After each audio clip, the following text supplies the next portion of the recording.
Guys, तो मैं आपको आज पढ़ाने वाली हूँ एम्पटीट्यूड, एनालिटिकल एम्पटीट्यूड। तो इसमें हम लोग पढ़ने वाले ब्लड रिलेशन, जैसे कि होता है mother, father, brother, cousin, uncle, aunt, nephew, husband, wife, grandfather, grandmother और बहुत सारे, मतलब कि जो रिलेटिव्स होते हैं, ना कि वो जिनका ब्लड ग्रुप सेम होता है। तो हम ग्रैंडफादर, ग्रैंडमदर, इनके पेरेंट्स को क्या बोलेंगे? Great grandfather, great grandmother. उसके बाद 4 फादर्स, ठीक है। इसमें जेंडर न्यूट्रल होता है। अब उसके बाद जैसे कि ये सारे हमारे रिलेशंस हैं। मदर फादर क्या होते हैं? पेरेंट्स होते हैं किसके? सन डॉटर के। और ये क्या हुआ? अगर हमें जेंडर नहीं पता तो चाइल्ड, ठीक है। ऐसे ही ब्रदर सिस्टर, इनको क्या बोलेंगे? सिबलिंग्स बोलेंगे, एक दूसरे का नहीं पता तो जेंडर। कज़न ही बोलेंगे, ना कि ऐसे कज़न ब्रदर, कज़न सिस्टर ऐसे बोल देते हैं, पर ऐसा नहीं होता, ठीक है। अंकल आंट, और इनके रिवर्स रिलेशन में क्या हो जाता है? नेफ्यू नेस। मतलब अगर अंकल आंट है तो उसका मतलब रिवर्स रिलेशन में नेफ्यू और नेस होगा, जैसे कि भतीजा, भांजा, भतीजी, भांजी, जैसे कि भाई की बेटी बेटा और बहन की बेटी बेटा आ जाता है। उसके बाद पर इसमें एक चीज़ ध्यान रखनी है कि फादर के ब्रदर को तो हम ब्रदर बोल सकते हैं, पैटर्नल अंकल भी बोल सकते हैं। मतलब हम अंकल, सिर्फ अंकल भी बोल सकते हैं और पैटर्नल अंकल भी बोल सकते हैं, पर मदर के में मैटर्नल अंकल बोलना कंपलसरी है।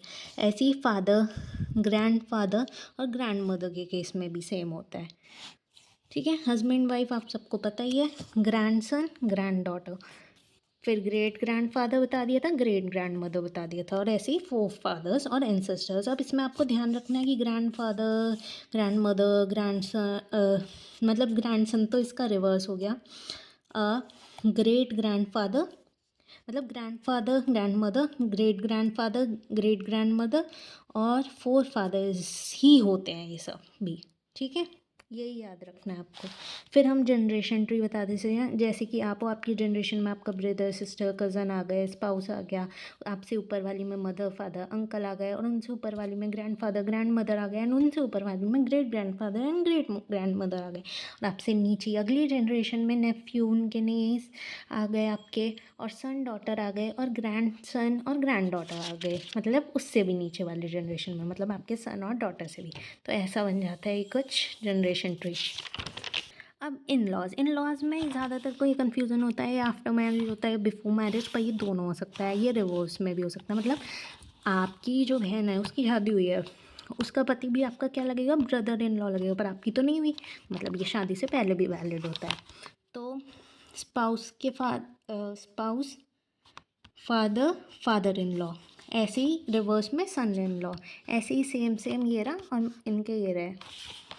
अब एक क्वेश्चन ट्राई कर लेते हैं, इसका आंसर बाद में बताएंगे। Pointing to a boy in a photograph, Manasa said his sister is the only daughter of my father. How is the boy related to Manasa's father? ठीक है, तो बॉय जो इसकी तरफ वो पॉइंट कर रही है, वो उसके फादर का क्या होगा, तो ये बताना है। तो इसके लिए आपको टाइम मिलता है 1 2 3। तो इसके ऑप्शंस हैं कज़न, नेस, सन और ब्रदर। तो इसका आंसर है उसका सन होगा, क्योंकि मनासास वो खुद भी बोल सकती थी कि वो खुद मतलब अपने पापा की बेटी है एकलौती, तो वो क्या लगा उसका अपने मतलब उसके पापा का बेटा ही लगा ना, तो वो उसका ब्रदर है, तो वो सन हुआ मनासास फादर का। फिर second point, pointing to Neha's, Mahesh said her mother daughter is my daughter. How is Mahesh related to Neha? तो मतलब वो एक नेहा की तरफ कर रहा है और कह रहा है कि उसकी जो मदर है उसकी वो बेटी है ना। मतलब नेहा की मदर की वो सिर्फ एकलौती बेटी है और वही उसकी बेटी है, तो महेश क्या लगे नेहा के? ऑब्वियसली 1 2 3, तो महेश लगे उसके फादर नेहा के।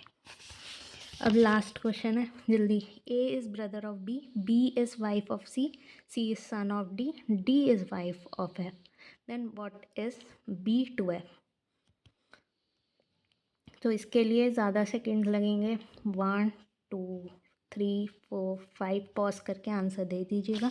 तो इसका आंसर है कि वो डॉटर इन लॉ लगेगी। अब आपको समझ नहीं आया होगा ये कैसे, मैं बताती हूँ। ए क्या है?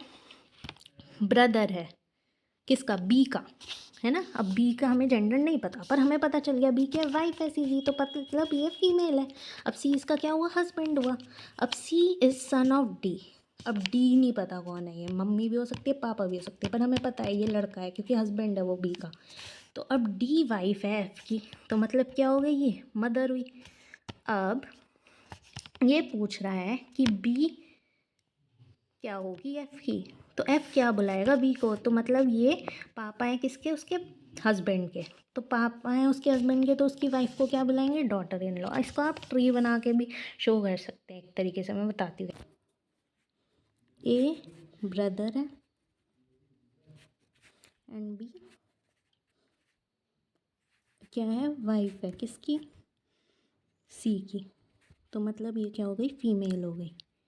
और इसकी क्या है, ये वाइफ। इसके बाद ये सन है किसका, डी का।